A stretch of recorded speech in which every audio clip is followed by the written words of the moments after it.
Junior NTR வந்து dragon அப்படின்ற படம் நடிச்சிட்டு இருக்காரு. அந்த படத்துடைய டேரக்டர் வந்து கேஜிஎஃப் உடைய டேரக்டர் பிரசாந்த் நீல். இந்த படத்தோடைய ஷூட்டிங்லாம் ஆரம்பிச்சிட்டாங்க. ருக்மணி வசந்த் தான் அந்த படத்தோட ஹீரோயினா கூட நடிச்சிட்டு இருந்தாங்க. நடுவில் இப்போ ஜூனியர் என்டிஆருக்கும் அந்த டேரக்டருக்கும் பயங்கர பிரச்சனையா.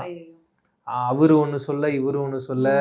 நான் இதுக்கு முன்னாடி என்ன கேள்விப்பட்டிருந்தேன்னா, பிரசாந்த் நீல் வந்து சலார் பண்ணியிருந்தார்ல, அப்பயே என்னன்னா ப்ரோ அந்த சின்ன பசங்களை வச்சு ஒரு போர்ஷன் எடுத்திருப்பார், இந்த கரண்ட்டு கம்பம்லாம் தூக்குற மாதிரி.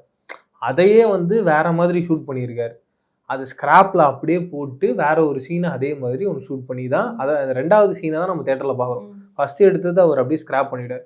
பிரசாந்த் நீலை பொறுத்த வரைக்கும் அவரோட யூனிவர்ஸாக ஒன்று பெருசாக கிரியேட் பண்ணுறாரு, ஒரு ஸ்டோரி வேர்ல்டாக பெருசாக கிரியேட் பண்ணுறதுனால கதையாக ஒன்று ஓட்டமாக போகும்போது டக்குன்னு ஒரு சில முதல்ல எடுத்த சீக்வன்ஸை மாற்றுவாராம். பட் ஜூனியர் என்டிஆரை பொறுத்த வரைக்கும் என்னன்னா, அவரை பொறுத்த வரைக்கும் ஸ்கிரிப்ட் பவுண்டடாக ஒன்று வந்துருச்சா, அதில் நம்ம ட்ராவல் பண்ணணும்னு நினைக்கிற ஒரு ஆள். நீங்கள் எடுத்த சீனே மறுபடியும் எடுத்துட்டு இருந்தீங்கன்னா என்னுடைய டைம் வேஸ்ட் ஆகுதுன்ற மாதிரி அவர் கோவப்படுறாரு.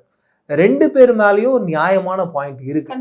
இருந்தாலும் ஒருத்தர் கூட ஒர்க் பண்ண போறோம்னா நம்ம அவங்கள பற்றி தெரிஞ்சுக்கிட்டு தானே ஒர்க் பண்ணணும். தெரியாமல் ஒர்க் பண்ணும்போது என்ன சிக்கல்கள் ஏற்படுதுன்றதுக்கு ஒரு எக்ஸாம்பிள் தான் இது அப்படின்றத சொல்கிறாங்க. அதன் காரணமாக கூடிய விரைவில் ஒன்று இந்த படம் ட்ராப்புன்னு வரப்போகுது, இல்லை ஹீரோவுக்கும் டேரக்டருக்கும் ஒரு பெரிய பஞ்சாயத்தை வச்சு அதை சரி பண்ணி இந்த படத்தோடைய ஷூட்டிங் ஆரம்பிப்பாங்க. அந்த ஷூட்டிங் ஆரம்பிக்கிறதுக்கு முன்னாடி இந்த பஞ்சாயத்தை முடிச்சிடணுன்ற மாதிரி பிளான் பண்ணியிருக்காங்களாம்.